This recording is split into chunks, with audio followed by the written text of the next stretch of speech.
Hey, what is going on, guys? It's Young here, and today I'm back with a Fortnite video, and in today's video, I'm going to show you guys the new and best building sensitivity to use in Fortnite.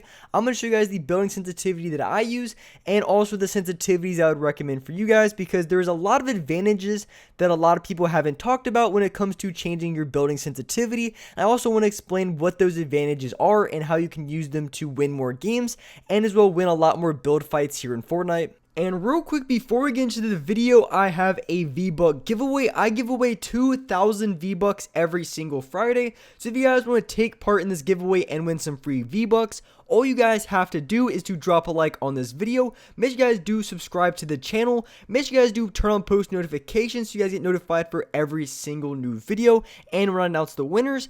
And lastly, leave a comment down below of either your Xbox gamer tag, your PSN gamer tag, or Epic account, and you guys will be automatically entered into the next giveaway. And lastly, make sure you guys do support me in the item shop. All you guys have to do is go down to the bottom right, click on support a creator, type in creator code YoungHumor, and you guys will have me added and supported as a creator in the item shop. And alright guys, let's get to the video. Alright, so in this video, I wanted to be showing you guys the best building sensitivity to use for you.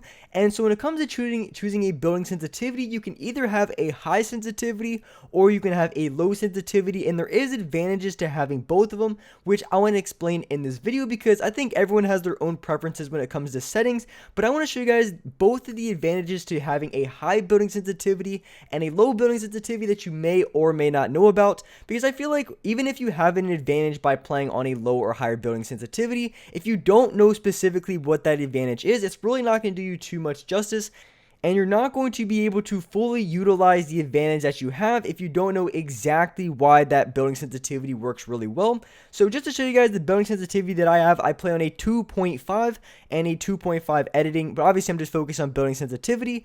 And of course, my horizontal and vertical speed is a 46%. That directly correlates to the building sensitivity that you have, because your building sensitivity is a multiplier of your X and Y. So if you play on a 50% X and Y sensitivity and you play on a 2.5 building sensitivity, it's basically 2.5 times faster than your X and Y sensitivity, and that's all it means. So one big advantage that you have by playing on a high building sensitivity, and in this example, say the scarf that I have is minis. So say, for example, you get shot for damage, you lose all of your shield, and you want to get some of your shield off. Now, one of the biggest problems that I notice, and when it comes to popping shield, it only takes 2 seconds, but if you are a controller player, one of the biggest issues you're going to have is when you're constantly having to switch between your heals and your guns, because if you're in a box and someone's about to push in, you want to have your shotgun ready to shoot the other player. So if you're trying to have your shotgun ready and you're trying to get off heals, you're going to have to be constantly switching between your shotgun and your minis, and it's going to be very difficult to do because you're going to have to press the left and right bumpers multiple times just to switch back and forth between your guns and heals. So when you have a high building sensitivity and you're able to box up really quickly, it buys you an extra, it could even be half a second worth of time that can now be used to get off heals. So if you feel like you're in game and you're not able to get off heals, people are playing really aggressive and you can't get off any of your shield, playing on a high building sensitivity will buy you some extra time to get off your shield. So playing on a high building sensitivity, and when it comes to high, it really is, depends on what you feel is high or how fast you need it. And I feel like 2.5 for me is the best, but obviously some of you guys may think a little bit different. But you want to play on a higher building sensitivity so you have more times to get off your shields and build fights. And if you want more time too, another really good tip as well is to use metal, and also when you're in boxes, to place a ramp over yourself. So if the other player is in that direction, then you want to place a ramp in the opposite direction. That way, if they try to shoot at your wall, they have to shoot at the wall and also the ramp to even get a shot on you. So that's a really good strategy that I use a lot. So playing on a high building sensitivity and then maybe pulling out your metal and then placing a ramp in your box, that is going to buy you so much time to be able to get off heals.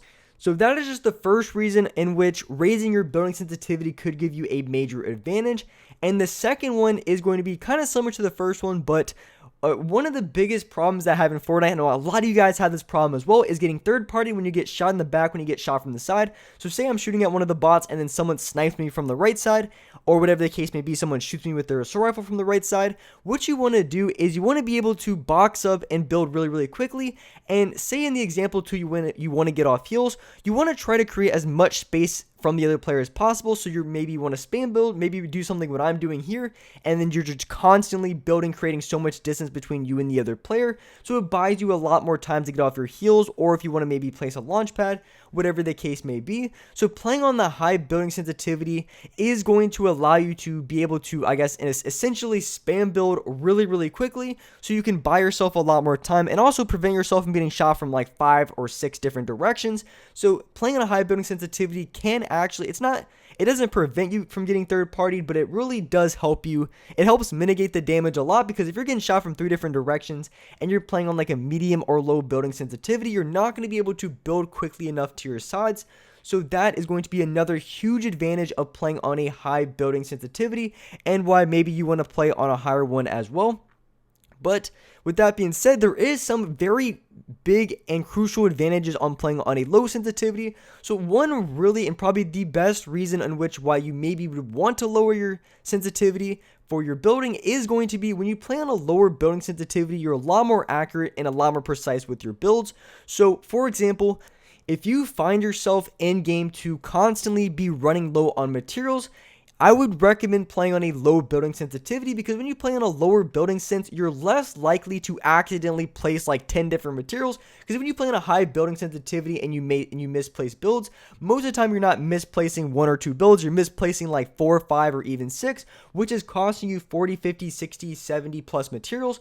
So if you play on a low building sensitivity, what that can do is that can make you a lot more accurate, a lot more precise with your builds, which means you're going to be having a lot more materials throughout the game, because you're not accidentally going to be misplacing a lot of builds. So that can be a really big reason in which you maybe want to consider lowering your sensitivity. So I think when it comes to changing any sensitivity or your playstyle, you really have to look at the problems that you have, look at the biggest issues that you're having in game. And for the example that I use for a higher building sensitivity, if you feel like, in game you're not able to get off heals quick enough, or at the same time maybe you feel like you're taking way too much damage to third parties, then you would want to raise your building sensitivity, because you want to adjust your settings according to the mistakes that's happening in game. Or if you feel like those two aren't that much of a problem and you feel like you're constantly running out of materials, then maybe playing on a lower building sensitivity could be the right choice for you. So I think when it comes to each sensitivity settings and what to use for yourself, you really have to analyze and see what in game or whatever you're playing is costing you the most amount of games and losses. And for each player, it could be a little bit different. So for me, it could be maybe I'm choking a lot of my edits. Maybe for another player, it could be choking a lot of their builds. So it really just has to depend on the player and what they feel like needs to be improved. And also another advantage of playing on a low building sensitivity, and it really just depends on your personal preference, you are able to build a lot smoother in this game. So if that's the type of thing you like to watch players build smoothly and you want to build smooth yourself, playing on a lower sensitivity really is going to help you do that. So if you are the type of player who likes smooth builds, that can just be also another advantage in which you maybe want to play on a lower building sensitivity as well. So those are basically the main advantages on playing on a low building sensitivity and the advantages on playing on a high building sensitivity. So hopefully those weren't every single example, but those were some really clear and very practical examples of things that might be happening in game. And if you do find yourself making any one of those mistakes, so like getting third partied, if you feel like you're not able to get off your heels, if you feel like you're wasting too many materials, you have no mats at the end game, just doing a couple setting changes that I recommended in this video could make all the difference between you losing games and also winning games. So I think when it comes to your games, you really have to analyze and find out exactly what's costing you games, and then you want to make the appropriate adjustments. So of course, not every setting is right for everyone, but I feel like if you are making some of the mistakes I mentioned in this video, you maybe want to change your building sensitivity, because that is going to be the biggest changes in the things that I specifically mentioned. But with that being said, that's to wrap it up for this video. If you guys enjoyed this video, if you found this video very helpful, make sure you guys do drop a like, make sure you guys do subscribe to the channel if you guys are new, make sure you guys do hit that post notification bell so you guys can get notified for every single new video. And as well, I do live stream here on this channel at 6 o'clock Eastern Standard Time. So if you guys just forgot when I stream or haven't came by my live streams already, make sure you guys definitely do so. They're a ton of fun. I play a lot of solos on stream, so if you guys like to watch that, if you guys just want to watch me play, like I said, 6 o'clock Eastern Standard Time on this channel. But with that being said, I appreciate you guys watching the video, and alright guys, I will see you in the next video.